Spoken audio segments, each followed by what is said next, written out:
Hi, welcome to code with Shishir. मैं आप सभी का स्वागत करता हूं मेरे इस कोडिंग चैनल पर। तो गाइज, लास्ट वीडियो में हमने लूप्स का पहला पार्ट बनाया था और उसमें हमने टॉपिक्स कवर किए थे। लूप्स और iteration in C sharp, loops iteration type in C sharp. उसमें हमारे पास for each statement, for while statement तक हमने देख लिया था। तो आज के इस लूप्स पार्ट 2 वीडियो में मैं टॉपिक्स कवर करने वाला हूँ। Do while statement, nested statement, loops और iteration control statements, break statements, continue statements. But video start करने से पहले अगर आपने मेरे पहले सी शार्प प्रोग्रामिंग सीरीज के पहले के वीडियोस नहीं देखे हैं तो प्लीज़ उसे ज़रूर जाकर देख लें। मैंने डिस्क्रिप्शन बॉक्स में लिंक डाल दिया है। तो इस वीडियो को बिल्कुल भी स्किप मत कीजिएगा और वीडियो अच्छा लगे तो आपको क्या करना है, लाइक, शेयर, कमेंट और वो जो लाल वाला बटन है ना सब्सक्राइब का, उसे ज़रूर दबा देना ताकि मेरे लेटेस्ट वीडियो का नोटिफिकेशन आप तक पहुंच जाए। Thanks. So let's start with the part 9.2 video, loops in C sharp. तो चलिए नेक्स्ट स्लाइड पर चलते हैं। नेक्स्ट स्लाइड में हमारे पास डू वाइल स्टेटमेंट का डेफिनेशन है, तो उसे गो थ्रू कर लेते हैं। The do and while keyword is use to create a do while loop. बिल्कुल पहली स्टेटमेंट से आप समझ गए होंगे कि डू वाइल कीवर्ड इसलिए यूज़ करते हैं ताकि हम डू वाइल लूप्स क्रिएट कर सकें। उसके आगे क्या है, it is similar to a while loop, however there is a major difference between them. इसका मतलब ये है कि डू वाइल लूप सिमिलर है वाइल लूप के, बट उन दोनों में ही एक डिफरेंस है जो कि बहुत मेजर डिफरेंस है। नेक्स्ट पॉइंट पढ़ते हैं। In while loop the condition is checked before the body is executed. While loop में क्या था, सबसे पहले कंडीशन चेक होती है, उसके बाद हमारा कंट्रोल वाइल लूप के स्कोप में आता है। ये लिखा है पहली लाइन में। It is exactly the opposite in do while. तो डू वाइल में इसका ऑपोजिट होता है। दैट मीन्स कि पहले कोड ब्लॉक एग्जीक्यूट होता है, मीन्स डू वाइल का सबसे पहले स्कोप एग्जीक्यूट होता है, उसके बाद कंडीशन चेक होती है, जो कि यहाँ पे लिखा हुआ है। That is why the condition is checked after the body is executed. मतलब जब हमारे पास सबसे पहले डू वाइल का स्कोप जो होगा, जो डिफाइन होगा, जो कोड बॉडी होगी, पहले वो एग्जीक्यूट होगी, उसके बाद हमारी कंडीशन एग्जीक्यूट होगी, और वो कंडीशन जैसे ही फॉल्स होगी हमारा स्टेटमेंट ब्रेक हो जाएगा। That is why the body of do while loop will execute at least once irrespective to the test expression. इसका मतलब ये है कि टेस्ट एक्सप्रेशन आपने कुछ भी लिखा हो, उसके इररिस्पेक्टिवली बॉडी जो है वो एग्जीक्यूट होगी ही। नीचे आप देख रहे हैं एक सिंटेक्स है, डू करली ब्रेसेस ऑन, आखिरी में curly braces close, while test expression, और करली ब्रेसेस के अंदर हमने अपनी बॉडी डिफाइन करी है, या उस डू वाइल का जो स्कोप है, जो कंडीशन या कोड स्टेटमेंट होगा, हमने वहां पे वो डिफाइन करना है। तो ये था डू वाइल। तो चलिए नेक्स्ट स्लाइड पर चलते हैं। How do while loops works. तो अब यहाँ पर है हमारे पास कि डू वाइल कैसे काम करते हैं। तो इन 4 पॉइंट के बेस पे डू वाइल वर्क होते हैं। सबसे पहला पॉइंट है, the body of do while loop is executed first. मैंने आपको पहले भी बताया था कि सबसे पहले डू वाइल में बॉडी एग्जीक्यूट होती है। Second, then the test expression is evaluated. जब बॉडी एग्जीक्यूट हो जाएगी उसके बाद जो हमने वाइल में कंडीशन लगा रखी है वो इवेल्युएट होगी कि ये ट्रू होगा कि फॉल्स होगा। Then if the test expression is true, the body of the loop is executed।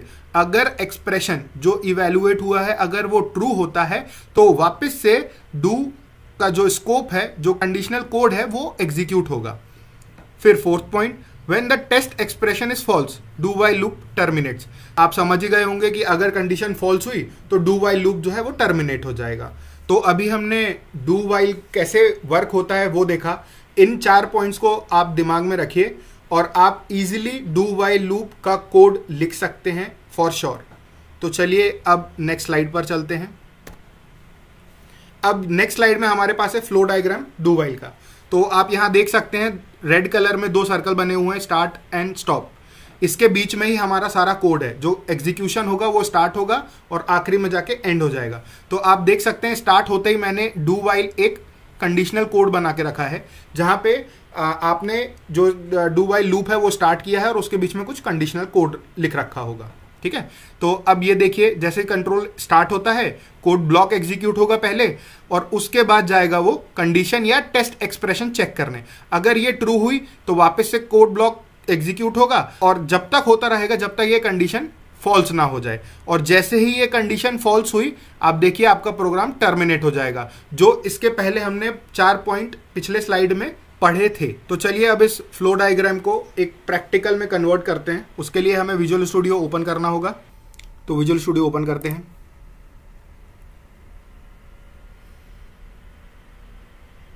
और हमने लूप्स का पहले पार्ट का जो प्रोजेक्ट बनाया था उसी को यूज़ करते हैं। प्रोजेक्ट रेडी हो गया है और अब इसमें हम जो है जो चीज़ हमारे यूज़ की नहीं है उसको हम निकाल देंगे और सिर्फ उतना ही रखेंगे जो यूज़ करना है। ठीक है, तो चलिए अब हम एक टेबल का प्रोग्राम बनाएंगे और वो टेबल है 5 का। आप किसी का भी टेबल इस एग्जांपल को देख के बना सकते हैं समझने के लिए। तो सबसे पहले हम एक आई डिक्लेयर कर लेते हैं और उसको इनिशियलाइज करते हैं 1 से। दूसरा इंट n इक्वल टू 5 और तीसरा int result equal to nothing. Okay, तो हमने ये 3 वेरिएबल डिक्लेयर कर लिए हैं। तो चलिए अब डू वाइल का यूज करके हम एक टेबल प्रिंट कराएंगे। तो हम ये मान के चलेंगे कि अगर i का वैल्यू 10 के बराबर या उससे बड़ा हो जाता है तो लूप ब्रेक हो जाना चाहिए, तब तक चलना चाहिए। i का वैल्यू अगर 10 हो गया तब तक चलना चाहिए। और ये हमने डू वाइल लूप बना लिया। अब हम इसमें क्या करेंगे, अब हम इसमें रिजल्ट में स्टोर करेंगे n इंटू आई और i को प्लस प्लस करेंगे। ये क्या किया अपन ने, इंक्रीमेंट किया इसको। ठीक है, और अब अपन एक काम करते हैं, एक कंसोल राइट लाइन जिसमें हम हर एक वैल्यू को प्रिंट कराएंगे। तो सबसे पहले हमने 0 इंटू 1 इक्वल्स टू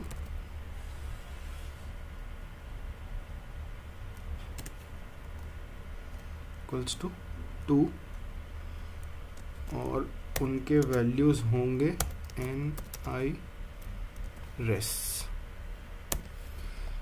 तो यहाँ पे हमने अभी क्या किया, हमने एक डू वाइल डिफाइन किया जिसमें ये हो गया उसका बॉडी, ये कंडीशन हो गई टेस्ट एक्सप्रेशन और ये हमारा बॉडी हुआ। तो अब क्या होगा, हमने यहाँ 3 वेरिएबल डिफाइन किए हैं और एक रिजल्ट डिफाइन किया है। i को इनिशियलाइज किया है 1 से, क्योंकि अगर 0 से इनिशियलाइज करते अगर तो हमको जो पहला रो मिलता टेबल का वो मिलता 1 इंटू 0 इज इक्वल टू 0। तो उसको प्रिंट कराने का कोई मतलब नहीं था, इसीलिए मैंने i को 1 से इनिशियलाइज किया। जिसका टेबल प्रिंट कराना है ये वो नंबर है, मैंने 5 का टेबल प्रिंट कराया है। आप 10, 20, 2, 3, 4 जो आपको लेना चाहें आप ले सकते हैं। और ये एक वेरिएबल है वैल्यू को स्टोर करने के लिए जिसको हमने बनाया रिजल्ट। तो रिजल्ट में हमने क्या स्टोर किया, n इंटू 1। अभी i का वैल्यू 1 है तो n इंटू 1। यहाँ पे प्रिंट क्या होगा, 0 मतलब n का वैल्यू क्या था 5 इंटू 1 पे कौन सा वैल्यू है i का वैल्यू अभी क्या हुआ है 1। तो n 5 into 1 equal to result कहाँ से आएगा, यहाँ से आएगा। ये इवैल्यूएशन होने के बाद यहाँ पे रिजल्ट स्टोर होगा और उसके बाद जब हम उस रिजल्ट को प्रिंट कर लेंगे उसके बाद होगा इंक्रीमेंट होने के बाद क्या होगा, वाइल कंडीशन चेक होगी कि क्या i छोटा है या बराबर है 10 के। हाँ, अभी i छोटा है, अभी i इंक्रीमेंट होके 2 हुआ है। तो सेम सीक्वेंस तब तक चलता रहेगा जब तक i का वैल्यू 10 के बराबर ना हो जाए। अगर i का वैल्यू जैसे ही 11 हुआ ये लूप ब्रेक हो जाएगा और हमारी कंडीशन जो है वो फॉल्स हो जाएगी। तो ये इस प्रोग्राम का मतलब था। तो चलिए पहले इसको बिल्ड कर लेते हैं। अभी हमने ड्राई रन करके देख लिया है, बिल्ड कर लिया है, बिल्ड सक्सेसफुल। चलिए अब इसको रन करके देखते हैं प्रिंट क्या होता है।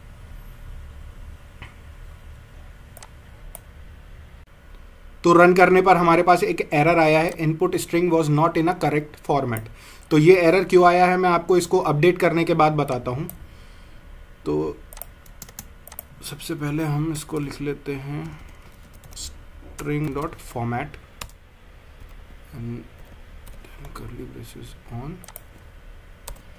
तो ये इशू जो है इसलिए आता है कि console.write में आप स्ट्रिंग पास कर रहे हो बट आपको उसको फॉर्मेट डिफाइन करना पड़ता है कि ये एक स्ट्रिंग टाइप का फॉर्मेट है, इसीलिए वो एरर आ गया कि this is not a correct format. Okay, तो चलिए अब पहले बिल्ड करते हैं फिर रन करेंगे। Build successfully. ओके, तो देखिए हमने वो इशू भी सॉल्व किया, प्लस हमने 5 का टेबल भी प्रिंट किया। 5 × 1 5 एंड ऐसे ही 5 10 तक। जैसे ही वैल्यू 11 हुआ होगा कंडीशन फॉल्स हो गई और हमारा प्रोग्राम जो है वो प्रिंट कर रहा है 5 का टेबल। तो ये था डेमो डू वाइल लूप का। तो चलिए इस प्रोग्राम को स्टॉप करते हैं और वापस हमारे स्लाइड पर चलते हैं। चलिए नेक्स्ट स्लाइड चलते हैं। अब है हमारे पास नेस्टेड लूप्स स्टेटमेंट। तो ये है उसका कुछ डेफिनेशन। चलिए इन पॉइंट्स को गो थ्रू कर लेते हैं। इन C# it's allowed that inside one loop there can be present another loop। इसका मतलब यह है C# में ऐसा प्रोविजन है या ऐसी फैसिलिटी है जिसमें हम लूप्स के अंदर लूप्स लिख सकते हैं। सपोज करिए आपने एक फॉर लूप लिखा और उसके अंदर आपको लगता है कि एक और फॉर लूप चाहिए है, तो आप बिल्कुल वो प्रोविजन है, आप लिख सकते हैं। दूसरा point, nesting of for while do while loops are allowed. जैसा कि मैंने आपको अभी एग्जांपल दिया फॉर का, सेम वही पॉइंट है। आप वाइल लिखिए, चाहे डू वाइल लिखिए, चाहे इफ लिखिए, चाहे इफ एल्स लिखिए, चाहे स्विच केस लिखिए, कोई भी केस लिखते हैं it is allowed in C# कि आप नेस्टेड लूप्स क्रिएट कर सकते हैं। Third point, also types of looping is allowed in those are called nested loop. मतलब किसी भी टाइप का, एग्जाम्पल मैंने आपको दिया फॉर वाइल इफ स्विच, किसी भी टाइप का, या आपके आपने कुछ अपना कस्टम फंक्शन लिखा है उस टाइप में भी आप लूप्स के अंदर लूप्स लिख सकते हैं। तो फॉर एग्जांपल अभी आप यहाँ पे एक सिंटेक्स देख रहे हैं, फॉर कंडीशन का लिखा हुआ है। पहला फॉर लिखा है मेन फॉर, उसके अंदर हमने एक और नेस्टेड फॉर लगाया है कि जैसे ही पेरेंट वाला फॉर अगर ट्रू कंडीशन सेटिस्फाई होता है तो वो अंदर आएगा। देन चाइल्ड वाला जो फॉर है अगर वो कंडीशन सेटिस्फाई करता है तो वो अंदर अपने स्टेटमेंट्स एग्जीक्यूट करेगा। अदरवाइज जो चाइल्ड है अगर फॉल्स होता है तो वो पेरेंट के जो बॉडी स्टेटमेंट्स हैं उनको एग्जीक्यूट करेगा और देन टर्मिनेट हो जाएगा। तो ये ऐसा हम सिंटेक्स बनाते हैं नेस्टेड लूप का। मैंने आपको फॉर का दिया है, आप खुद ट्राई करिए, वाइल का, डू वाइल का, इफ एल्स का भी आप ट्राई कर सकते हैं। तो मैं चाहता हूं कि आप वो ट्राई करिए। चलिए नेक्स्ट स्लाइड चलते हैं। ओके, तो ये है फ्लो डायग्राम नेस्टेड लूप का। तो अभी हमने जो सिंटेक्स देखा फॉर का, उसी का मैंने ये फ्लो डायग्राम बनाया है। तो सपोज करिए कि आपने 2 फॉर लूप लिखे हैं और अब प्रोग्राम इनिशियलाइज हो गया है। सबसे पहले हमने एक वैल्यू इनिशियलाइज की, वो कंडीशन चेक किया कि क्या ये कंडीशन ट्रू है कि फॉल्स है। अगर ट्रू होती है तो वो अंदर वाले फॉर को एग्जीक्यूट करेगा। अगर अंदर वाला कंडीशन, अंदर वाले नेस्टेड फॉर लूप का कंडीशन भी अगर फॉल्स हुआ तो वो डायरेक्ट एंड हो जाएगा वो पर्टिकुलर फॉर, और जो हमारा पेरेंट फॉर था उसका जो भी बॉडी स्टेटमेंट होगा वो एग्जीक्यूट होगा और देन ऑटो इंक्रीमेंट या डिक्रीमेंट होगा और उसके बाद प्रोग्राम एंड होगा। अब ये कंडीशन हुई कि अंदर वाला जो फॉर लूप था अगर उसका कंडीशन फॉल्स हो जाए। लेकिन अगर ट्रू हुआ तो क्या होगा कि चाइल्ड वाला जो फॉर था उसके अंदर का जो बॉडी स्टेटमेंट था वो एग्जीक्यूट होंगे, देन इंक्रीमेंट होगा और ये कंडीशन तब तक चलता रहेगा अंदर का जब तक वो कंडीशन चाइल्ड फॉर लूप का फॉल्स ना हो जाए। वंस ये पूरा कंडीशन फॉल्स हुआ देन जो अंदर वाला फॉर था, इनसाइड नेस्टेड लूप जो था वो एंड होगा। देन मेन वाला जो फॉर था उस कंडीशन को चेक करेगा और वो भी तब तक चलता रहेगा जब तक वो कंडीशन फॉल्स ना हो जाए। जैसे ही वो कंडीशन पेरेंट की भी फॉल्स हुई, ये प्रोग्राम जो है पूरा ब्रेक हो जाएगा और हमारा जो लूप है वो टर्मिनेट हो जाएगा। तो चलिए इसको भी हम इम्प्लीमेंट करके देखते हैं हमारे विजुअल स्टूडियो में। तो विजुअल स्टूडियो में हम आ गए हैं और इसके पहले का जो प्रोग्राम था अब हमें उसकी ज़रूरत नहीं है, तो हम उसको डिलीट कर देंगे। और अब हम बनाएंगे एक ऐसा प्रोग्राम जो आप लोगों ने बहुत पहले भी देखा होगा, प्रिंटिंग स्टार। तो उसको प्रिंट करेंगे, इस नेस्टेड लूप के लिए बहुत अच्छा एग्जांपल है वो। तो चलिए पहले मैं एक फॉर डिक्लेयर कर लेता हूँ आई, जिसका वैल्यू स्टार्ट होगा 1 से, और मैं चाहता हूँ कि 4 रोज प्रिंट हो, और ये हमारी कंडीशन। और फिर एक नेस्टेड लूप बना लेता हूँ जो होगा जे, और ये मैं बोल देता हूँ ये लूप तब तक चलेगा आई तक, ओके, और प्लस प्लस जे का जो वैल्यू है उसको भी 1 सेट कर देते हैं। और अब हमारा जो कंडीशन है वो सेटिस्फाई होगा, जे का वैल्यू 1 होगा और आई के बराबर होगा, तो प्रिंट करेंगे हम कंसोल डॉट राइट लाइन, जो कि होगा हमारा स्टार, और आखिर में हमने लिखा है console dot read write means to hold the black screen, ठीक है। तो अभी क्या होगा, जे का वैल्यू 1 है, आई का वैल्यू 1 है, दैट मीन्स ये कंडीशन सेटिस्फाई हो रही है। कंट्रोल अंदर आएगा, अंदर आने के बाद स्टार प्रिंट करेगा, फिर कंडीशन को अपडेट करेगा, मीन्स जे का वैल्यू अब 2 हो जाएगा। जैसे ही जे का वैल्यू 2 हुआ, क्या ये कंडीशन ट्रू होगी? नहीं, फॉल्स हो जाएगी। रीज़न ये क्योंकि जे का वैल्यू 2 है और आई का वैल्यू 1 है, तो हमारा अंदर वाला जो लूप है वो ब्रेक हो जाएगा। और ब्रेक होने के बाद अब आई का वैल्यू पहले इंक्रीमेंट होगा, उसके बाद फिर ये कंडीशन चेक होगी कि क्या आई की वैल्यू अभी भी 4 से छोटी है। आई का वैल्यू पहले 1 था, इंक्रीमेंट होने के बाद अब 2 हो जाएगी। हाँ, आई का वैल्यू अभी भी 4 से छोटा है। फिर अंदर आएगा इस बॉडी को एग्जीक्यूट करने के लिए, जे का वैल्यू फिर से इनिशियलाइज हो जाएगा 1 से। क्या जे का वैल्यू आई से छोटा है? हाँ, आई से छोटा है, अभी भी आई का वैल्यू 2 है, 2 से छोटा है। अंदर आएगा, प्रिंट करेगा, जे का वैल्यू इंक्रीमेंट होगा, 2 के बराबर होगा, फिर प्रिंट करेगा। एंड तब तक ये लूप चलता रहेगा जब तक आई या तो 4 के बराबर ना हो जाए या आई बड़ा ना हो जाए 4 से। तो ये लूप का एग्जीक्यूशन तब तक ही चलता रहेगा जब तक दोनों कंडीशन जो हैं सेटिस्फाई नहीं हो जाती। जैसे ही ये दोनों कंडीशन फॉल्स होंगी, दोनों ही लूप टर्मिनेट हो जाएंगे। तो चलिए अब इसको सबसे पहले अपन बिल्ड कर लेते हैं, और बिल्ड करने के बाद हम ये देखते हैं कि प्रिंट कैसे होता है। तो सक्सेसफुली बिल्ड हो गया है, तो चलिए अब प्रोग्राम को रन करके देख लेते हैं कि क्या प्रिंट होता है। ओके, तो देखिए हमारे पास 1 2 3 4 4 रोज आई, और उनके हिसाब से हमने स्टार को प्रिंट किया 4 रोज में। पहले रो में 1, दूसरे रो में 2, तीसरे रो में 3 और चौथे रो में 4 स्टार प्रिंट हुए हैं। तो ये था हमारा नेस्टेड लूप स्टेटमेंट का एग्जाम्पल। तो चलिए वापस से स्लाइड की तरफ चलते हैं और नेक्स्ट स्लाइड कर लेते हैं। तो अब हमारे पास है लूप्स और इटरेशन कंट्रोल स्टेटमेंट्स। तो चलिए उसका डेफिनेशन गो थ्रू कर लेते हैं।